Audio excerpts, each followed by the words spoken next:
Hello, everyone, and welcome to the Real World Blockchain. I am Gauthier, and today I'm blessed to have my partner in crime, Zoe. Hi, Zoe. How are you? Hi, Gauthier. I'm doing well, thanks you. Okay, I believe you wanted to talk to us about a new type of stablecoin, yet another one. Yeah, so it's a Duram backed one, issued in the UR in the UAE, and it just goes along with really the trend of different countries issuing um, stable Stablecoins, yeah. coins.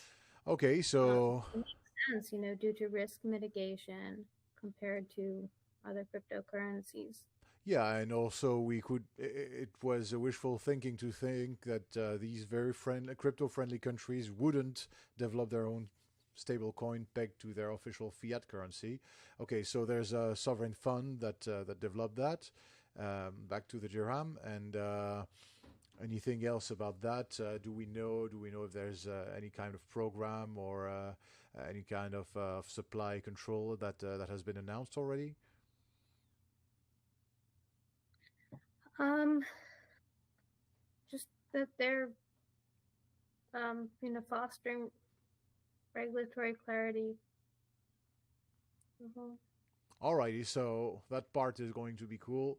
And from what I read, the technology is based on blockchain, the ADI blockchain. So it's developed by the ADI Foundation or ADI. I don't know how we pronounce that, but they already have partnerships with more than 20 governments to extend their network.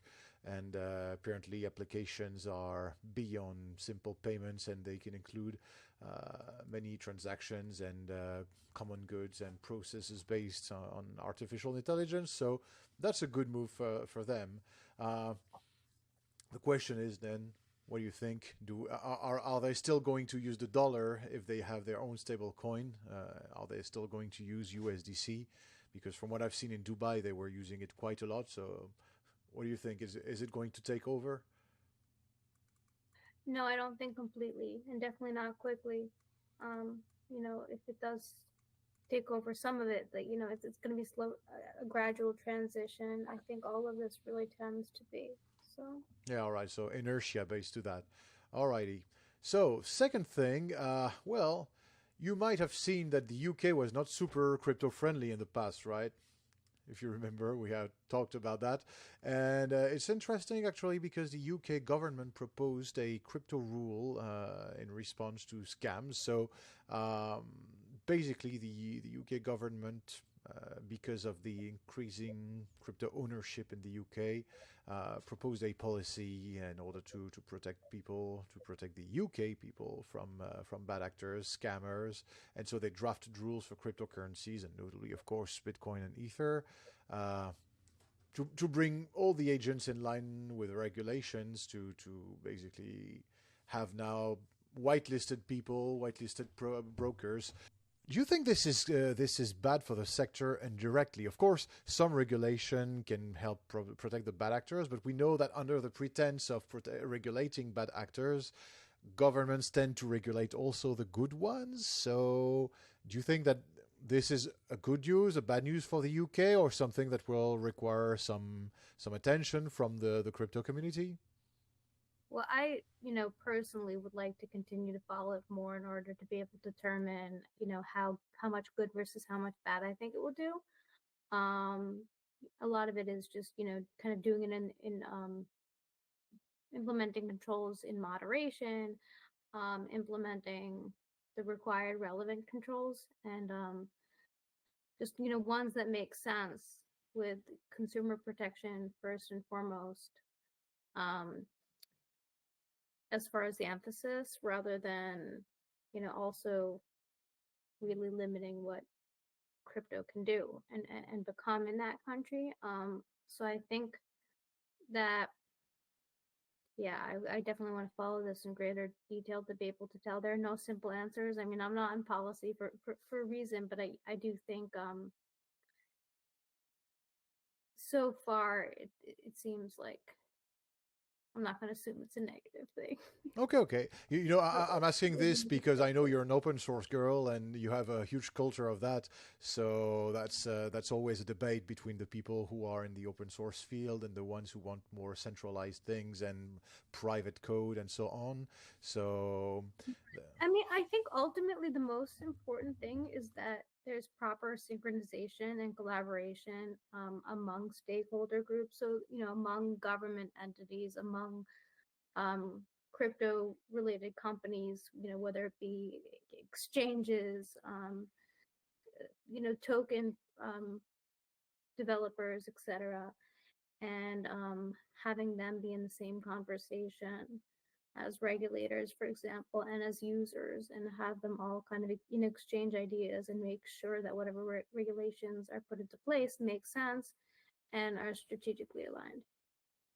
yeah, well, I would say that despite all the efforts we're making in the crypto community in order to promote decentralized interactions, this requires a lot of self-education and a lot of knowledge about having no nonsense security practices. And I firmly believe that this is a great thing, but I also do believe that for a business in the B2B world, this is absolutely terrifying to not even know where the legal entity is incorporated, or to know that, well, it's a decentralized entity, but the the legal framework doesn't allow me to know properly who I can sue if there's a problem. And if it's a totally decentralized thing, it's pretty okay if I'm just an individual and doing DeFi. If I am a company, I can do that as a small business, but if I am a company with shareholders and people I have to be accountable for, then these guys are basically are not going to like the fact that I'm gambling on some platform, even if it's for a service that makes a lot of sense in terms of business. So indeed, there's a big future, bright future for centralized interactions, even if the technology itself is decentralized. So policymakers will probably have to make more of these policies, and I suppose cryptocurrencies will become more mainstream by having the standard problems and standard perks and positive aspects as well of the mainstream world. So that means some level of centralization, perhaps not in the tech, but in the processes. What do you think? Yeah, yeah. I mean, the processes are. Um, I feel like processes and policies and procedures, they're always going to lag with emerging technologies, just because of the rapid pace of development that's required for anything to actually get it developed. So, trying to get that done as quickly as possible while not being overly restrictive is, typically the challenge. And yeah, I mean, getting that implemented as a policy, how could that be a requirement for various sized organizations with various, structures? How would that, play into something like an acceptable use policy in the kind of traditional world where you're dealing with protection of both individuals and organizations was kind of one and the same because they're using their own devices?